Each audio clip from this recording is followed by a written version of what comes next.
All right. Well, thanks everybody for joining us for this next edition of Small Business Innovation Happy Hour.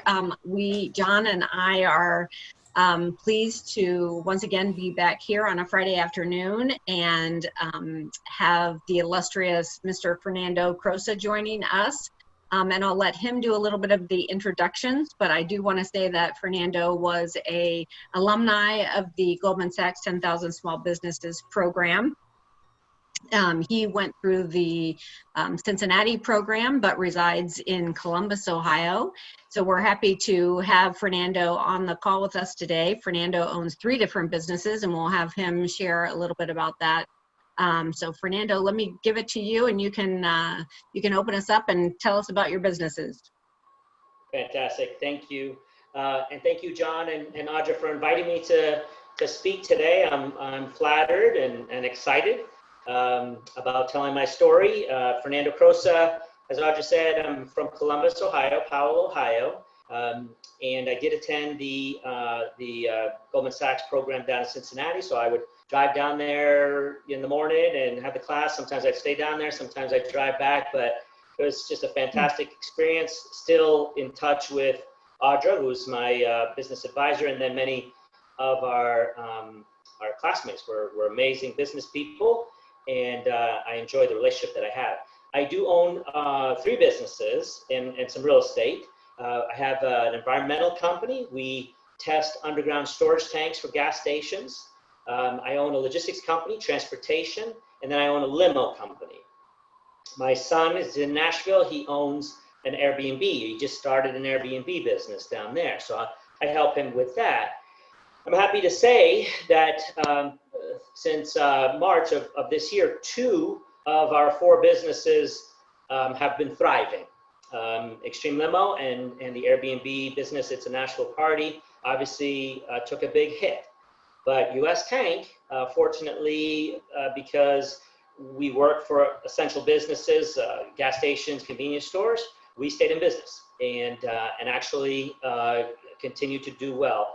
The logistics company has just been taking off. Obviously, less people are going out, nobody's going to malls, everybody's ordering stuff, and those things are coming in on trucks. So been very fortunate with that, and just tremendous lessons, and I think that everybody on this call and entrepreneurs, share similar experiences, right? We were in uncharted waters with this whole thing, right? And I'm sure a lot of people did what I did. I went out on St. Patty's Day. I went out that Saturday before. Everything was, a little shaky. And then that Sunday, Governor DeWine said that by 9 o'clock, everything's shutting down. The restaurants are shutting down. So 5 o'clock, I went to a Mexican cantina, had Mexican and a couple of beers. And I asked the waitress, said, well, what are they telling you? What are you going to do? And she said, well, I don't know. I have no idea. Of course, she's single mom, has to pay rent and so on and so forth. And, although I was concerned about my businesses, I really am passionate about business. And I get really frustrated when I see things that happen and that they affect other people, because I feel that they have similar stories to mine. And entrepreneurs or high-level business managers work very hard to get to where they get to, and so this was new. This was obviously we weren't around during the Depression and the Spanish flu and so on, but even back then these types of things weren't happening. So I would watch 2 o'clock in the afternoon. I would watch DeWine and Amy Acton and hear what they were saying and just see how it was going to affect my world, and then I would react accordingly. And so I learned every single day, and I think a lot of business people really just listened and paid attention and took what they were saying and sometimes what they weren't saying and applied it to their businesses, and that's what I did. Some of the things that I got out of that, and I'd like to share with the folks on this call is you have to be brave, and sometimes you have to fake it. I'm very good at that. I've been very good at the fake it till you make it thing, and I had to be really good with this, because I have somewhere there were 300 employees. And these employees were looking to me. And if I showed that I was scared, if I showed that I was concerned or uncertain, if I wasn't confident, it trickles on down. It trickles on down to our customers. And so that's one of the things that I felt that was important right from the get-go. Every Monday morning, 5 o'clock in the morning, I'd send an email to my customers, just reassuring them, hey, we're here. We're not going anywhere.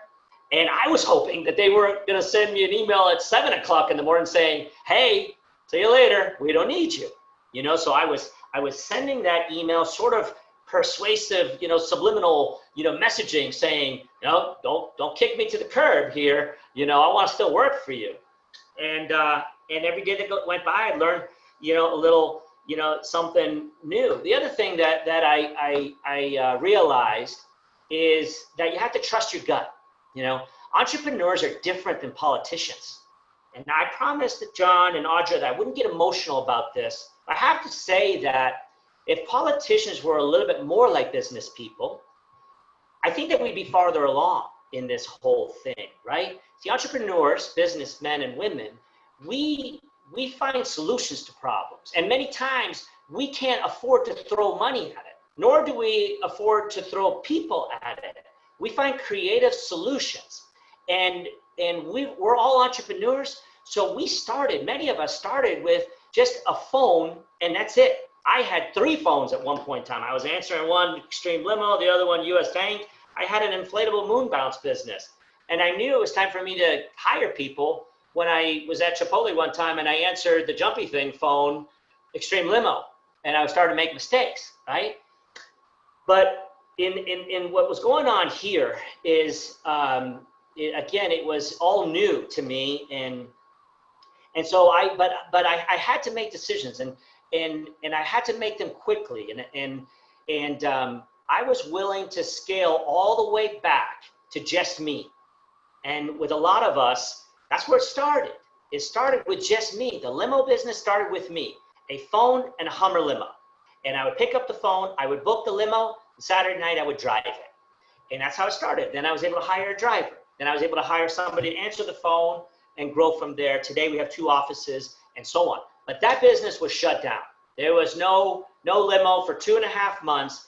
And that Sunday night after Mexican food, I called my general manager and my controller for those businesses. I said, stop paying bills. They're like, what are you talking about? I said, we're going to be shut down. Not only are we going to be shut down, we have to refund the money for all the weddings and proms and everything that we've already booked. We're going to have to try and refund the money. But you got to shut down. At some point in time, people are going to understand we can't pay the rent. We can't pay the loan. I have a program with Ohio State, a marketing program with Ohio State. I can't pay that.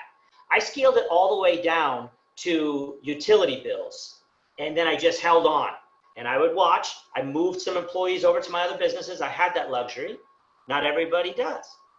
But that's how I got through that I was able to make those decisions quickly.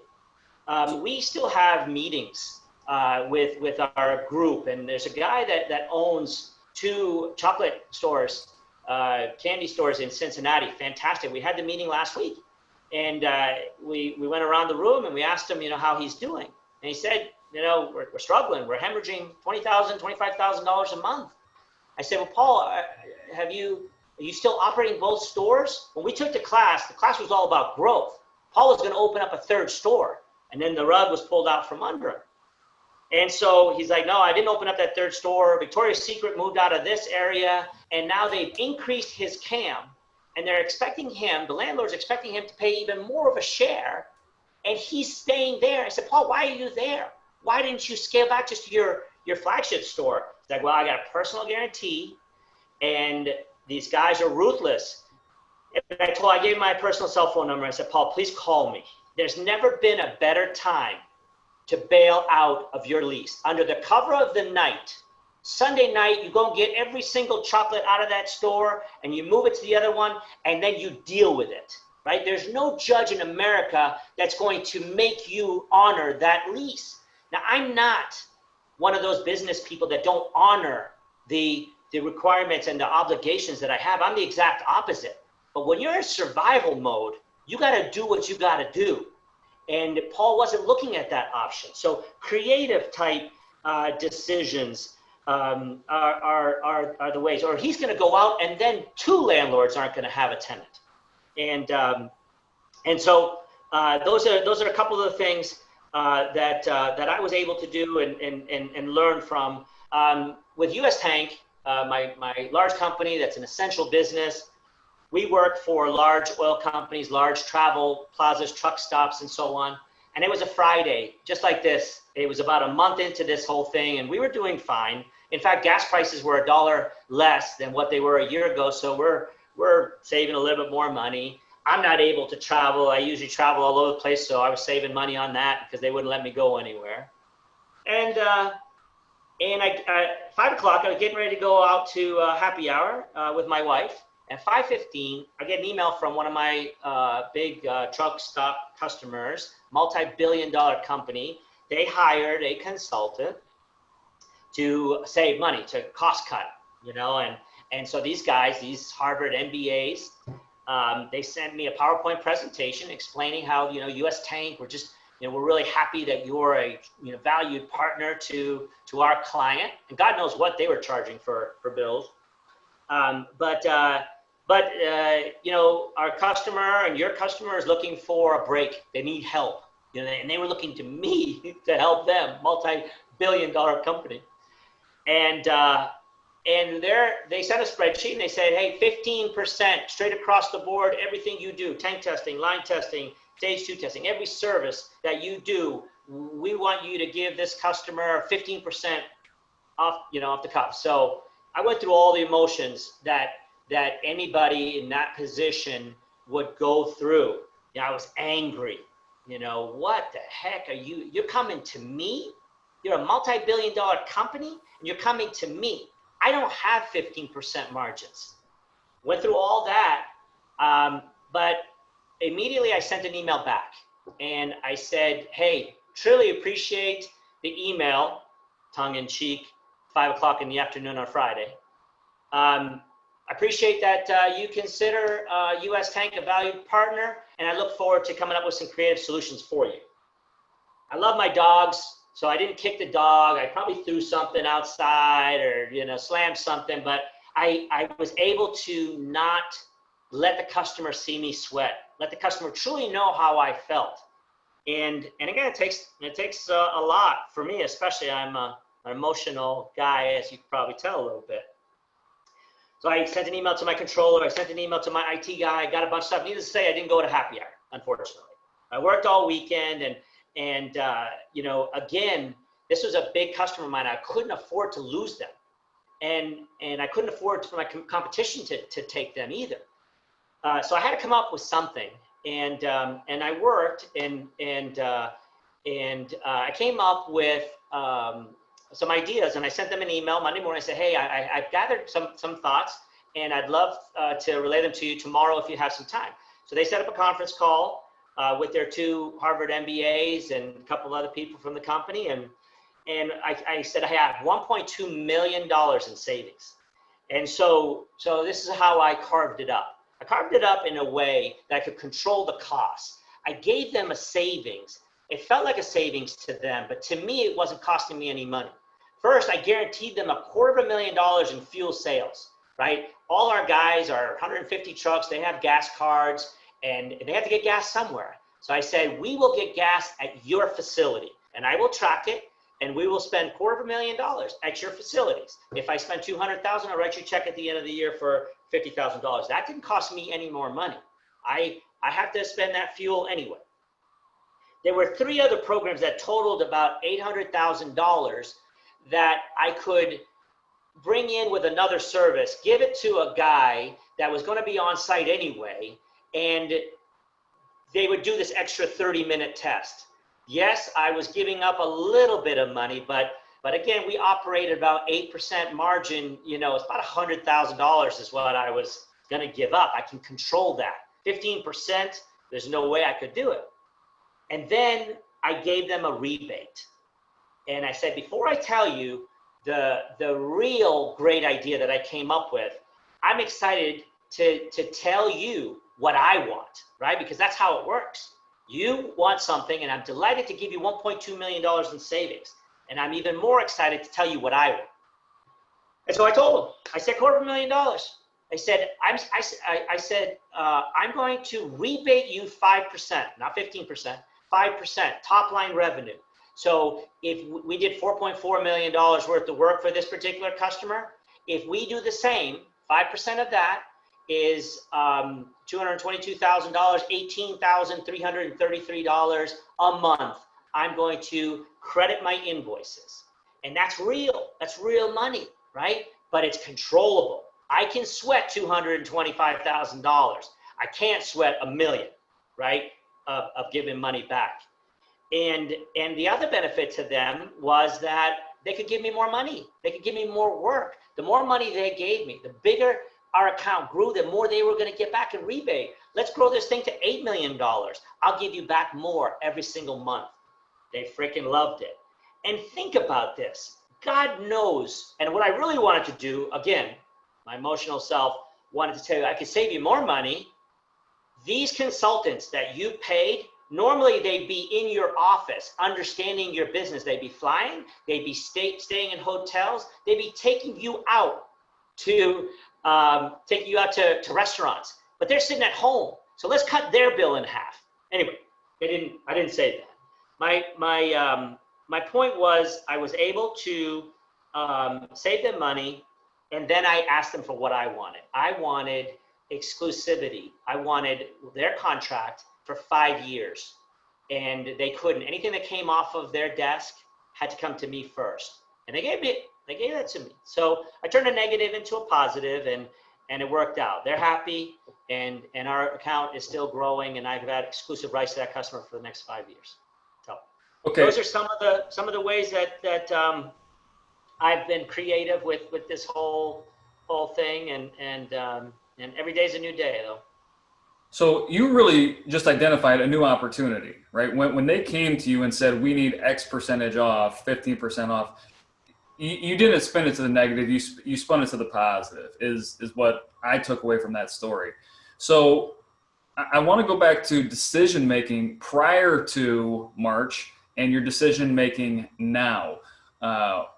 What's holding you back from future endeavors in being creative and giving your clients, giving your customers that sell that you gave that customer? Why not be creative and always go out there and sell those new opportunities in order to control your cash, right, and provide that long-term upside? That's very interesting and an interesting concept, right?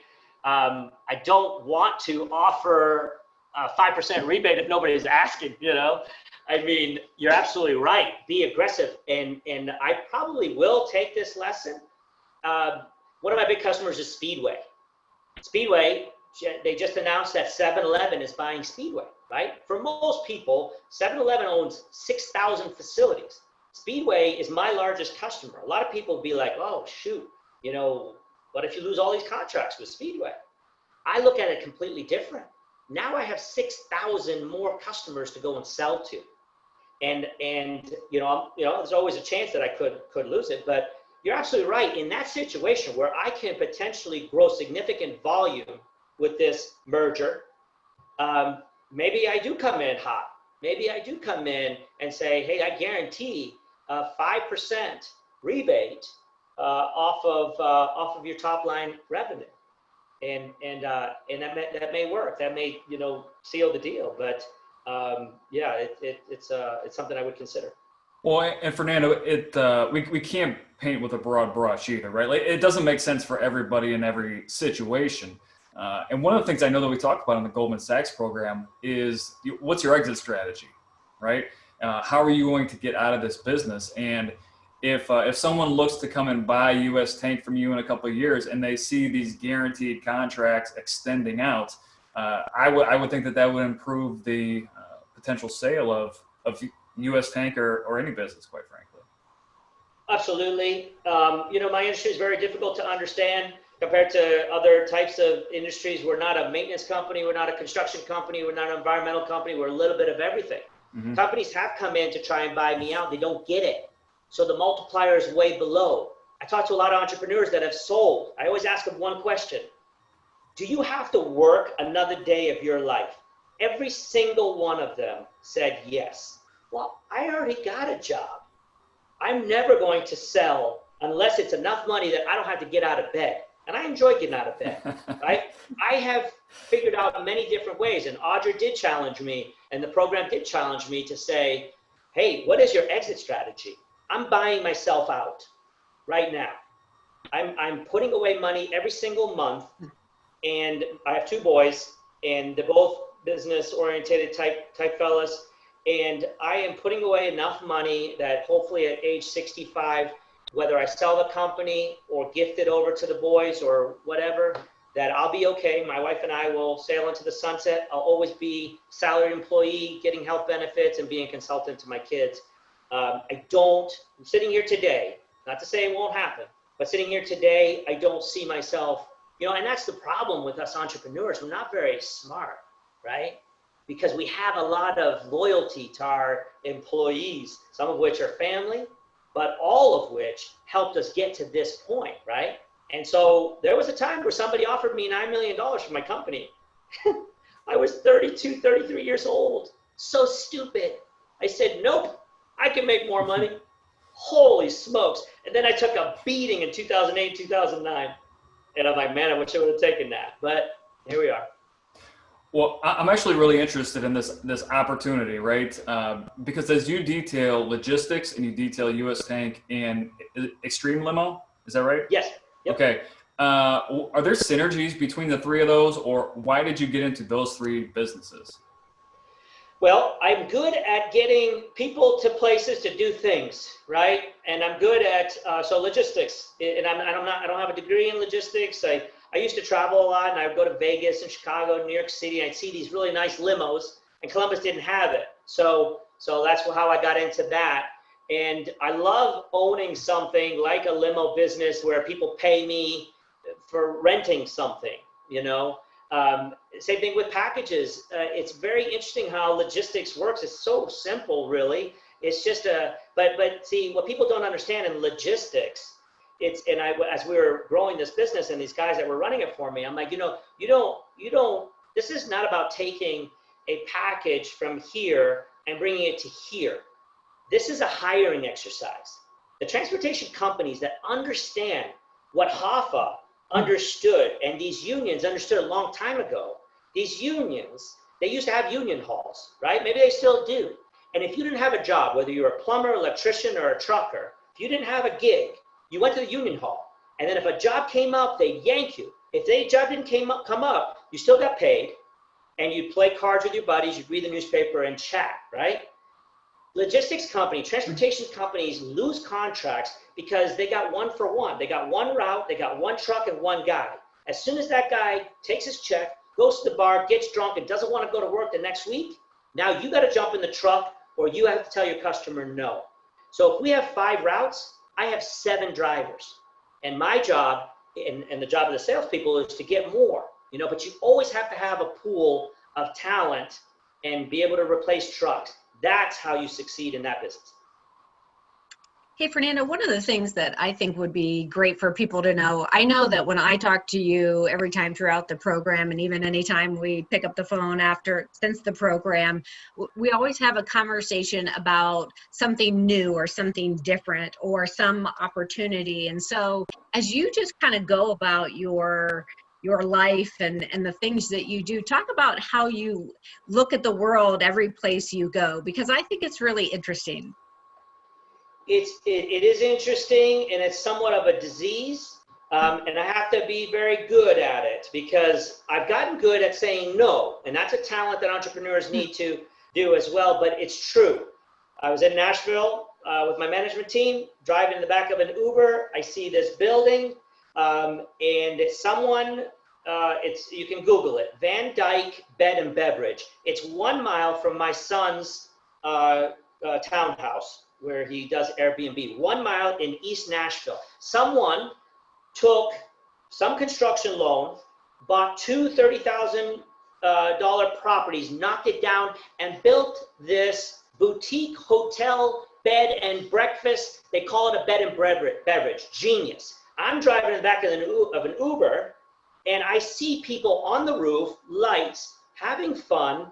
We take a left and we drive by there, and I take a picture. Van Dyke Bed and Beverage. And I partied that night, with my management team and my son. And the next morning, I got up and I looked at it, and I'm like, this is fantastic. They have, the first floor is a restaurant and a bar. The second floor is 3 two-bedroom lofts. Top floor is a bar and a gathering area, right? Powered by Airbnb. My son can't cook. I can't cook. Ramen noodles, that's it. So what do? We hire someone that wants to start their own restaurant business. We say, hey, I'm going to build you a kitchen. And you pay It's a National Party rent.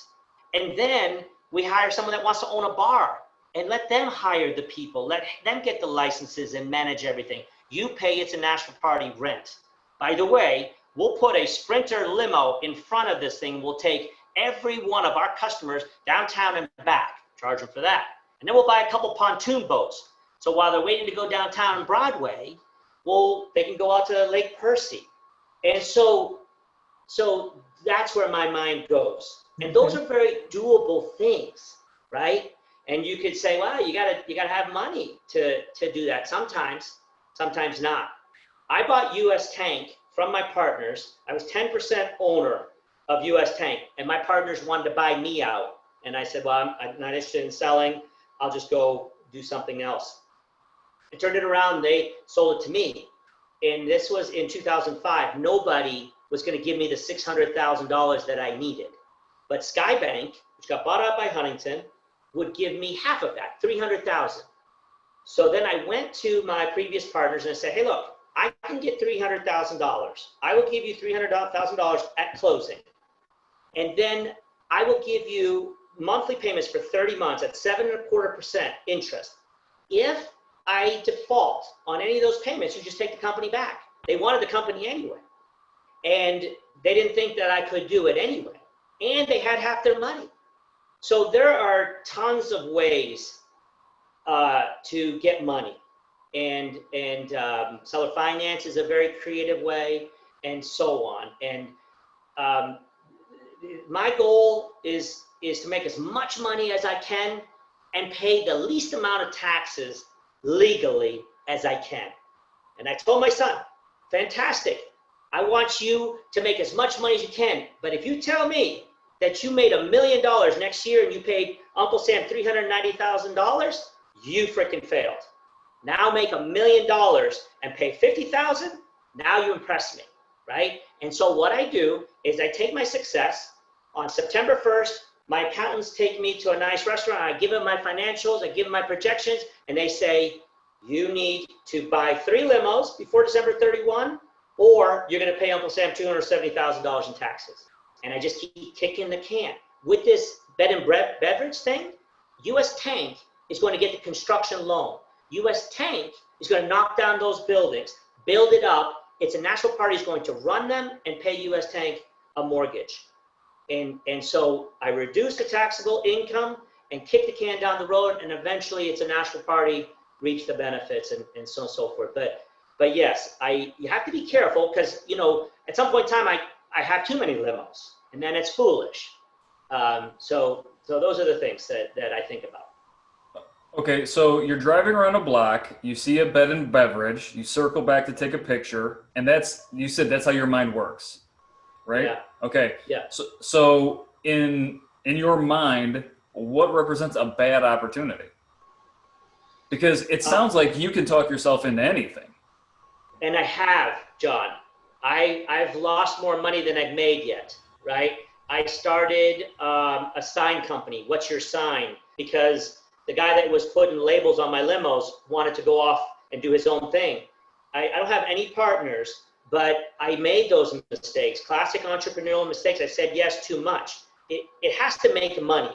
I haven't acquired anybody yet. I haven't bought anybody. I take businesses that are difficult to replicate. Like there aren't a lot of environmental companies that do what we do. and then we do it really well. Now, logistics, there's a ton of companies that do, but we specialize in customer service. There are a lot of bad businesses that I won't look at, and there are sometimes people that come to me and I'll take a look at it and I won't be interested. It has to make money. I don't have a lot of time left. 51 years old. When I was 31, when I first started, I could make mistakes and I took a lot of risks. And that's what entrepreneurs do, right? But I'm running out of time to screw up. So I got to make sure they're right. And the biggest challenge right now for me is making sure that I don't put out the fire in my son's belly, because nobody put the fire out in my belly. And they have good ideas too. I want to guide them so they don't make some of the mistakes that I made. But at the same time, if I think that's a crazy idea, sometimes I'll let them run with it, because nobody stopped me. One of the things that I wanted to share with the group is, some of the stuff is fluff, right? Some of the stuff I talked about at the beginning, you got to be brave. You got to trust your gut. Your gut is what got you there, right? You're an entrepreneur. You took a chance once and you were right. Whether you have partners or you're on your own, you know your business, you know your customer, right? And we normally know how to solve the problem. Shit, a customer went away, or customer wants a price break, or you lost some employees, you lost a key employee. But these are challenges that are not common. So we're sort of trying to figure it out. At the end of the day, I came up with 3 pillars of success that I'd like to share with everyone, and please use them if you want, or challenge yourself to come up with the 3 things that really, if you focus on these 3 things every single day, it'll help you be more successful. And I got these things because of a class very similar to the Goldman Sachs. So every day I challenge my team and I challenge myself to focus on 3 things. We want the companies to focus on being better at safety, quality, and financial performance. Those 3 things. Since I came up with those 3 levels of success, I added another one, which is talent. Find, nurture, and retain talent. I don't think that's ever been more important than today, right? But I realized that when I focused every single day on 1, if not all 4 of those things, the company's just improved, right? And especially in times like this, maybe when you have to go backwards a little bit, if you really fine-tune your safety program, or how can I deliver a better quality product, or how can I shave 3 percentage points off of my costs, I realized that I was confident and able to grow again. And that's what I did. I came to a point where I didn't want to grow again. And that made me mad at myself, because, I'm like, I don't trust that we're going to be able to do this safely. And I don't trust that we're going to be able to keep the customer happy. And so I threw some money at it. I improved our safety program. I improved our quality program. I got a great controller. And then we doubled the company. It was fantastic. Hey, Fernando, can you pinpoint, as for either any of the businesses that you've had, a particular year in business and you felt was much more difficult and you had to push through a little bit more than others? Can you talk about that, and where maybe the life cycle of the business was, and what your thought process was there? I've been brought to my knees twice so far. COVID didn't bring me to my knees, fortunately, because I just happened to have one of those businesses that was essential. And it was the mothership. It's supporting everything else.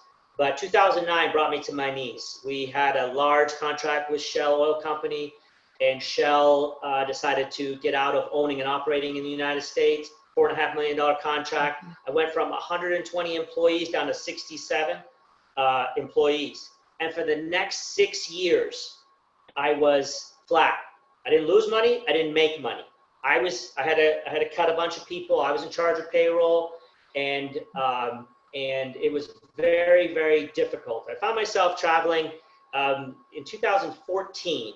I found myself traveling to New England. I'm originally from New Hampshire for the holidays. My kids were little, and we were stuck in Cleveland. We're stuck in Cleveland for 14 hours. So we took the train to a mall, and there was a Hard Rock Cafe, and we're having lunch, and walking through the mall, and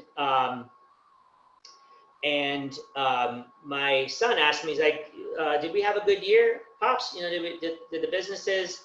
I said, son, we have had the best year ever. And she's like, well, what does that mean? Did you make a lot of money? I said, well, it's not always about making money, even though it is about making money. At that point, I was so happy that I took back control of my company. I got fat and sassy up to 2009. I hired a lot of people. I had membership at the country club. I was taking customers out. I was buying businesses, starting all sorts of things, and I took my eye off the operation. One time I found myself in Staples when we were hurting, right? $7 million, $7 million coming in, $7 million going out. And instead of having trucks come in and bring all sorts of stuff from Staples, I went to go get something from my printer at home. I was with my son. It was a Saturday. And I said, oh, man, this feels good. And my son was like 10 years old. And he's like, what do you mean? I said, when I first started, I couldn't afford a box of paper, 5,000 sheets of paper. I couldn't afford it. I would only buy one ream at a time. And then for the last however many years, 9 years, I've had trucks come every week, and I don't even know what's coming. Now I'm buying this printer ribbon by myself again. And he looks at me, he's like, you're weird, Dad. But he didn't get it. I swore I would never leave control again. And from that moment on, from the time I had to cut all those people, I've been very active in my business. And until I sell it or die, I'm going to be in it. And that's that moment that I got real soft, and I let people come and go. The place ran like a country club, and I almost lost it all. Mm-hmm. Yeah. So what advice would you give people, particularly those that might be, 2009 timeframe, where you were really, in that position, and there are some people who are there now, right? You're not, you've got a little bit different business now, but what kind of advice would you give to people in this place now when, it's really, this whole situation's really impacting their business? And I'm sure a lot of our the people in this class are doing this already. Find other sources of income, not necessarily other companies like I have, but other services potentially. Today, if you go to www.ustankalliance.com, you'll see that we're bigger than just a testing company. In 2008, we were just a testing company. Our maintenance division is bigger than our testing division, and we now have a waste transporting division. So I was able to add a couple different services, sell to the same customers. So trying to diversify your service offering. Don't be afraid to scale back. Scale back to where you need to scale and be profitable. And don't be afraid to make those tough decisions. I've had to fire some real loyal people, some people that I knew, they were older, and I knew that they would never probably get another job again, and that felt horrible. But you have to make those tough decisions in order to, take a step forward. Find profitable customers. Back in the day, I felt that I needed to get a lot of customers. And a lot of customers were taking down my profitable customers, right? Obviously, you're a little exposed when 2 customers represent 80% of your revenue. But if those 2 customers own 14,000 convenience stores in America and they pay within 31 days, those are good customers. There's no need to get customers that are, you're saving to protect. I didn't get into it. Audra knows the story, but pay attention, right? Some of you that have smaller businesses that grew it, and then you needed your right-hand person, right? You can't answer the phone anymore every single time. Well, you got to trust but verify. You got to tie them up in a contract, an employment contract that has teeth.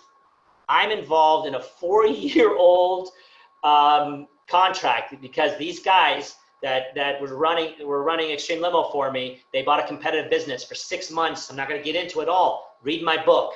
I'm going to write a book. I just bought a laptop. I'm going to go start writing my book. I've already thought of a name. Yes, ... They were that stupid. Lessons in breach of fiduciary duty. And in that book, I want to teach entrepreneurial students. I want colleges to pay me. Obviously, you know I like to talk. I want to tell my story, what these guys did to me and how stupid I was. These guys were my friends and I trusted them. Don't trust them. Have systems in place. Check their emails. All those types of things, all those mistakes I've made. I could speak literally for 2 more hours on the mistakes that I've made, or you can buy my book someday. It won't be ready for a while, but it's going to be a good one. And I know we want to leave it open to questions too. I know, Greg, I see you're on the call too, that Greg was one of our Columbus alums who has a business here in Columbus. And so, Greg, I don't mean to put you on the spot, but any questions that you think of when you are hearing stories? All right, can you hear me? Yes. Okay. Yeah, those are all great stories and stuff. And I know in the program, we learned about monitoring certain metrics. And so I'd be interested in hearing some of the things that you looked at and kept, like you said, you stayed, in touch with the books and stuff like that. But, what were some of the things that you kept your eye on to make sure that you were not veering off? And was there anything that you saw there that you caught at some point and you're like, whoa, this is way out of line. I need to check this. Great Absolutely. I have a fantastic controller now, and I review the financial statements every month. So the month closes on the 30th or 31st. By the 21st, I'm looking at the financials. Obviously, he manages a cash spreadsheet. I'm very much involved in that, and I look at that as well. But we have different divisions, right? So we have a testing division, we have a waste division, a maintenance division, right? And so we look at gross profit from each division, right? The indirect costs are the indirect costs. They got to pay me. They got to pay the rent. They got to pay the different things. But which business unit is doing, better and carrying more of a load? And what can I do to the other business units to bump them up? So if you have multiple line items of service things, try and figure out what the most profitable one is, what kinds of things you do in that one that you could do in the other ones, and try and make that change. But most importantly, if your maintenance division is making higher gross profit, then go and sell more maintenance. And that's what I was able to do. You know what the biggest mistake I made? And we found it, because of Rhea. We found it because Rhea made me look at this through this Goldman Sachs class. The limos, right? The limo drivers, they get 20% tip, like a restaurant, like a bartender or a waitress, right? So I charge $1,000, $200 extra for the driver, and the driver is supposed to invoice me $200.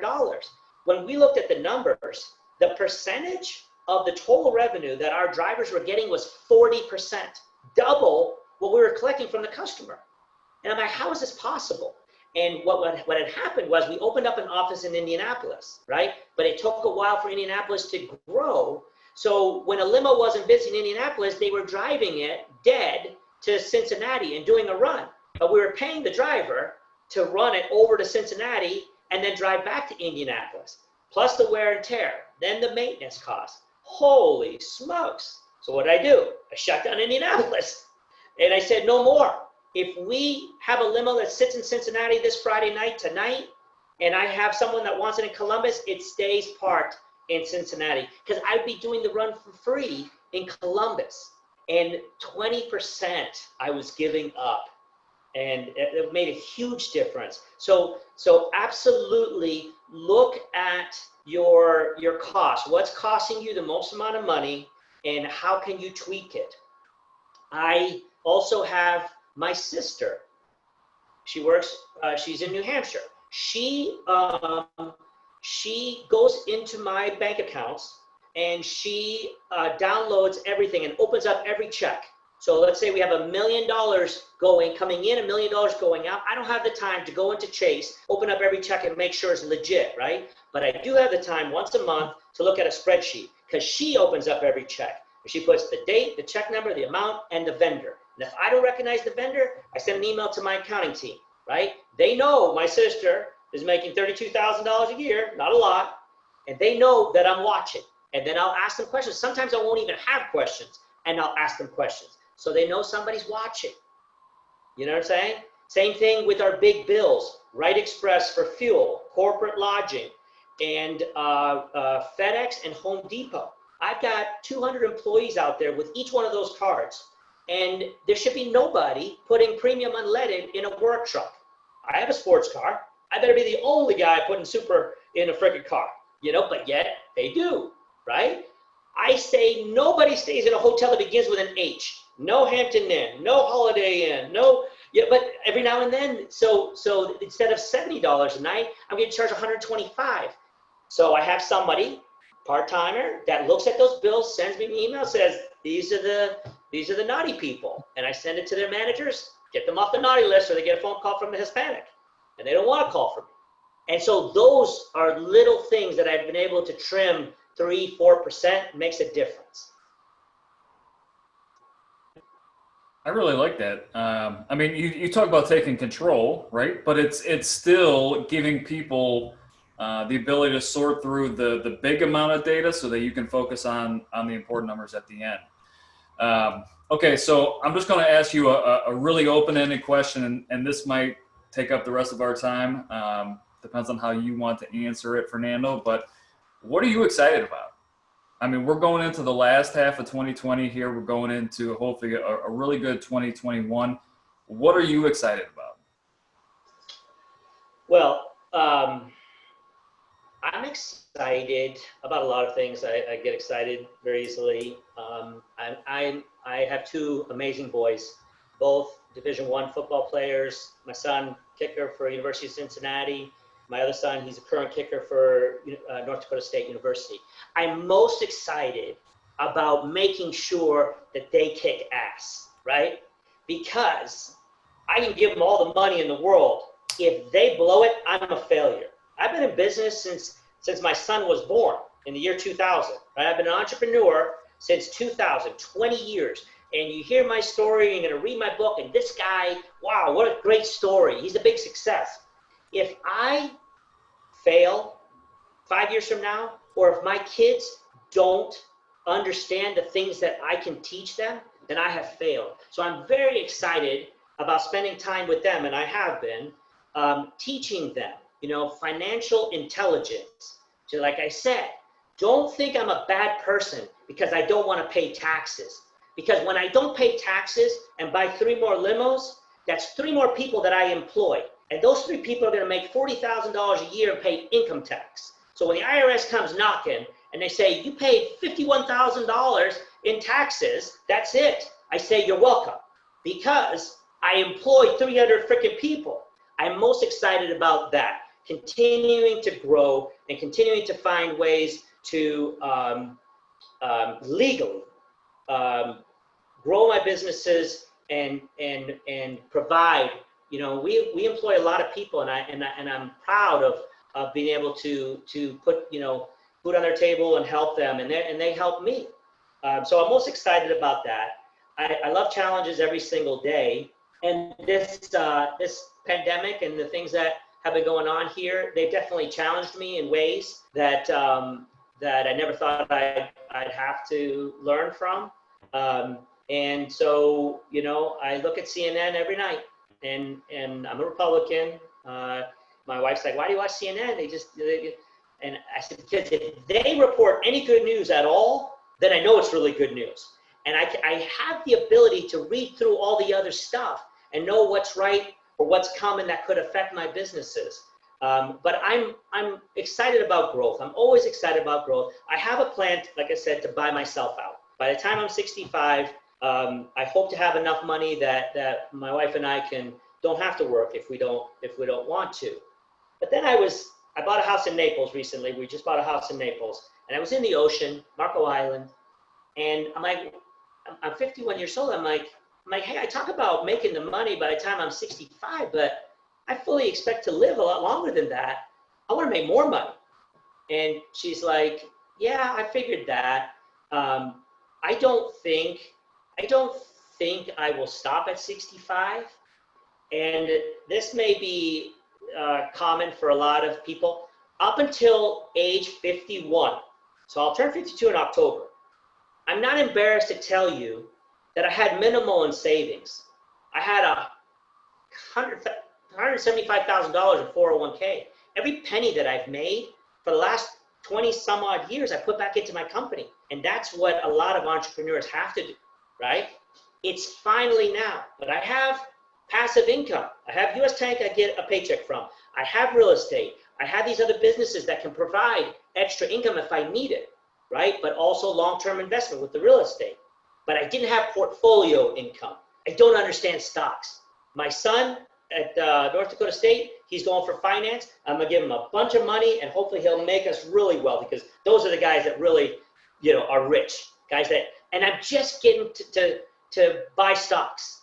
And I got an account with Merrill Lynch and I'm following that. And I'm excited about watching MSNBC and learning stocks and stuff like that. I got guys that sell that stuff, and I'm not going to be meddling in their ways, but I'm paying attention to that now. I'm excited about that as well. Okay, so Fernando, to wrap it up, we're going to do some rapid questions for you. Okay, one word answer. It's tough for me. Alrighty. All right. What's your favorite movie? Shawshank Redemption. All right.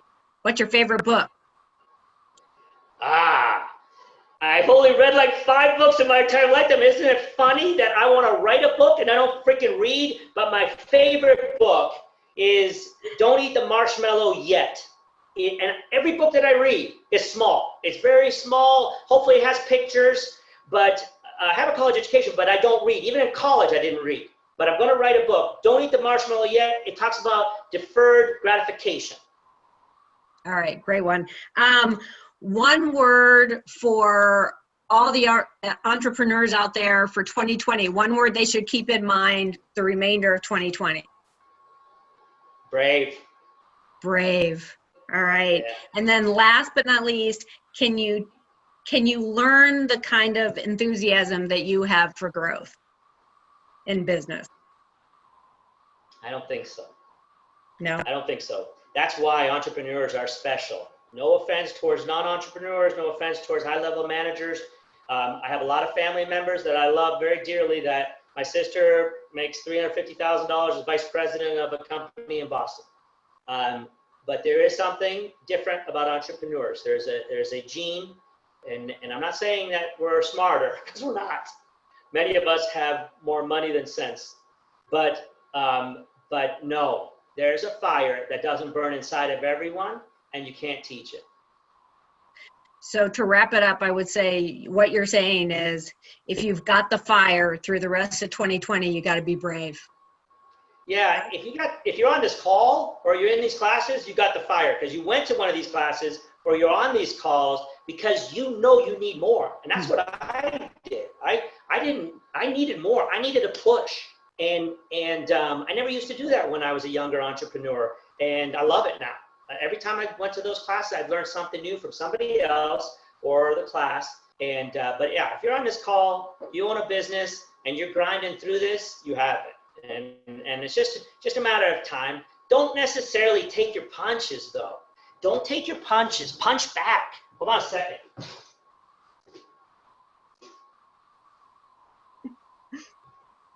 So I'm in Naples with my wife, and we're at this restaurant right on the water. And there's a little shopping area, and we're walking through afterwards, and I see this mask, $25. And my wife's like, "What are you doing?" I said, "I'm buying this mask. I really want this mask." She's like, "Please don't buy this mask." I'm like, "No, I want this mask. I've never seen a better mask in my entire life." This is how silly this is, what these people are doing to the economy. if DeWine were to go on TV with this mask and say, this will cure COVID, how many people would buy this mask? That's the difference between an entrepreneur and everybody else. We don't believe what anybody says. We have to play within the rules. And sometimes we have to do things we don't want to do. Believe me, they have forced me to do things I don't want to do.